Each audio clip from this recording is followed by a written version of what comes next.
The Indianapolis Colts, a team that started 0-3 and is 9-3 since then. They are trying to finish their climb to the postseason. They play the Raiders in Las Vegas on Sunday. Here's Frank Reich, the coach of the team, earlier today talking about quarterback Carson Wentz, who went on COVID reserve on Tuesday, but under the new guidelines, could be back in time to play on Sunday.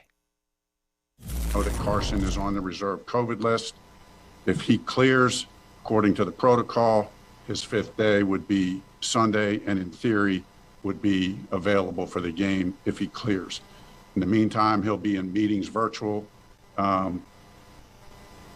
preparing so that if he does clear, that he could play. Now, he's unvaccinated, but whether you're vaccinated or not, you get the 5-day minimum absence. And after 5 days, if you're asymptomatic, no fever, no obvious symptoms, they're going to check guys out. There's been this cynical view, and I always appreciate a good cynical view, that guys are just going to say after 5 days, I'm fine, let me play. And the doctors are going to say, okay, he says he's fine, we take his word for it. I mean, they're going to check these guys out. It's going to be a lot easier to hide symptoms if you haven't tested positive than if you've tested positive, been gone for 5 days, and you're trying to get back in. It's not going to be an easy thing to pull off, especially for guys who are unvaccinated. They're going to make sure he is fine before he's able to play. And technically what has to happen is they have to activate him from the COVID reserve list by 4 p.m. Eastern on Saturday, and then he has to receive the final medical clearance on Sunday morning. And he'll have to travel on his own like Baker Mayfield did last weekend to Green Bay. Carson Wentz will have to go to Las Vegas on his own, and they'll have to hope that he gets the clearance the next day. And if he can, it'll be Sam Ehlinger, the rookie from Texas, who was the guy that emerged as the potential replacement for Carson Wentz when there were question marks about his availability before the season even began.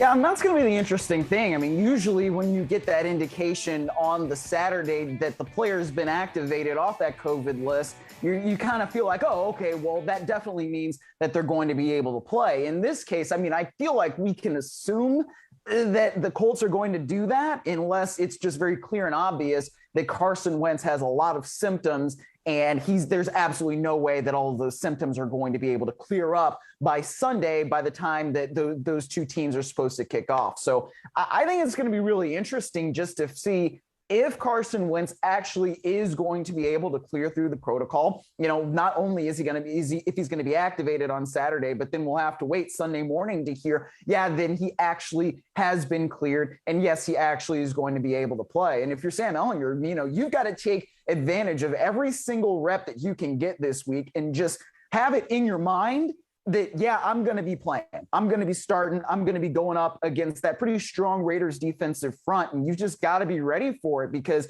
you don't know what's going to happen until really Sunday morning with Wentz.